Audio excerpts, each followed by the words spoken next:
everyone, it's your boy all.star.geek here, and here are my top three things that I feel like the MCU is missing. Number one, character development. A lot of characters that are in the MCU right now that are build up for the next phase, I feel were super rushed and forced to be in a story.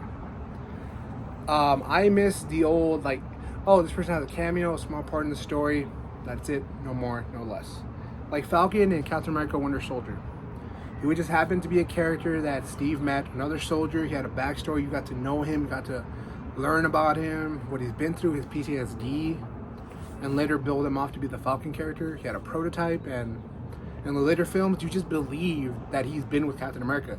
You believe that he's been with him, doing missions, helping him out, being his friend. Because hey, you helped me in the Winter Soldier. Now when he's in Age of Ultron partying with him, you believe that that makes sense, that they're friends now, that they clicked like that. They're both soldiers, they both, that makes sense. You give him enough character, 2-3 movies later, he's officially an Avenger or part of the team ready to fight. And you can actually believe that. It's just this character. I don't like how the MCU is making movies and building, giving these new characters a lot of attention because they feel so forced. America Chavez in the Multiverse of Madness, she was a good character. Don't get me wrong. I liked the actress. It was pretty good. But the whole thing revolving around her, it just felt forced. I feel like we're supposed to already care about these characters. I miss how they would spoon feed us little by little information, little things we needed to be okay, so that's why this person is important. Okay, I can see the connection, and let it grow. We're already supposed to be oh, this person is important. This person has to be the next big thing. I just want back the old-fashioned days when we little by little, piece by piece, build up to this character. Like Thanos. It's the reason Kang and the whole situation, besides the whole situation with the actor, Kang's not much of a threat because you put him in too early. You made him into this big bad already. You put him in Ant-Man and Ant-Man and the Wasp: Quantumania, which you should have. You should have had him more as a cameo at the end. The cameo that they have at the end of that movie would be perfect. Keep it there. Because Thanos, it's if Thanos came in Age of Ultron and said he was this big threat. They didn't meet him until 10 years. You got to build up your characters. You got to build up your villain. Because if we just get him like that and he gets defeated in that's one variant, the audience isn't going to know that. They're going to be okay, this character, this big bad, already got beaten by a bunch of ants. No, you gotta put small characters, small variants in other shows. What they did with Loki, that was perfect. That worked. Building up slowly different versions that could later team up to defeat Kang, the main Kang. Victor Timely coming in, helping out his characters. His other variants of characters. This version of me is a bad guy? Well, that's not me. I can help you create technology that can either rival or at least be able to be on even footing with my other variants. That would have worked perfectly. Give them little by little by little, and then boom, onto the big fight of Secret Wars. I personally feel we need to have them be little bite-sized characters at first, little by little by little by little, and then gather them around. Isaiah Bradley's nephew or grandson, he would be that's perfect. He's not automatically a hero. You don't automatically push him to be he's an Iron Patriot or U.S. agent or whatever. I just feel we need to, the MCU has to put little pieces by piece by piece by piece to make a sandwich. You need the you need the ham, cheese, mayonnaise, lettuce. Put that together, you got a snack. What I'm trying to say is I feel MCU has to have time for their characters and not rush everything. They're rushing their characters. They're rushing the reason for this character's importance, and it's not going to work out at the end. Okay, on to part 2. Stop making every big character CGI. We're using too much CGI. They have said, their own company in the MCU, the Marvel execs and other people, the FX studios, they're oh yeah, this is where Harvey rushed. This job is a nightmare. We don't want to do this anymore. We're being forced to do work like this in a matter of moments. That's why our CGI has been looking so bad recently. Okay, why can't we make more practical effects? Look at Beast from X-Men: The Last Stand. Now look at Beast from the Marvels. Do you see the difference here? Like, I just want a character that looks like almost brought to life. If you can't do a CGI character, that's fine. Make him practical. Give him, you know, a suit.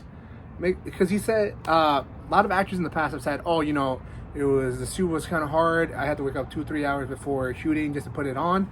Okay, but that's 2-3 hours that you're saving the company, that you're saving the studio, that the movie's gonna move much faster. You're telling me it takes years, and I mean years, to make a CGI character, to make them look realistic, to make them do all that. But a practical suit you can take a matter of days, and you just take a couple hours to apply each time. It costs a little more, but it's faster and gives you a better product. I don't know why most studios aren't doing this. Like, The Thing was practical in the original movies, except for the fan forte, which we do not talk about. It does not exist. It's a bad fever dream we all had. The suit was practical, it was nice, it was dope, felt realistic. As a kid, I loved this. It was awesome, it was dope. I liked the characters, environment, it felt so realistic. Even the Silver Surfer, which was mostly CGI and practical, it felt alive. It felt like it was actually real in the movie. Because bad CGI would take you right out of the movie.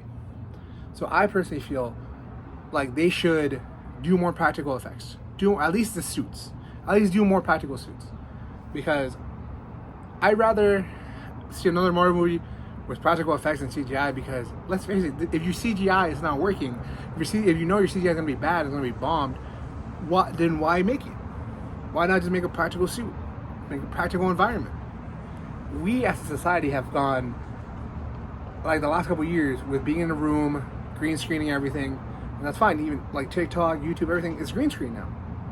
There's no more environments. There's no more, you know. So I personally feel that we should change that. We should make more practical suits for more movies. Like Guillermo del Toro is the best example. That dude hates CGI. He makes all his monsters, all his characters, all his creatures practical. Because he wants it to feel alive. He wants the environment to feel like, you know, it can almost exist in our reality.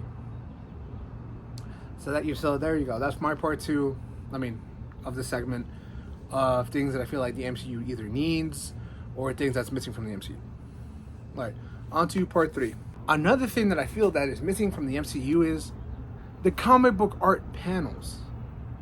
You know, okay, we have Thor, Love and Thunder with the pacing straight out of the comic book. That's cool, you know, and the internals. That's cool, but I miss them doing that. They don't do that as often, if you notice, in the MCU. They don't do them doing a comic book poster or art style or something like of that matter.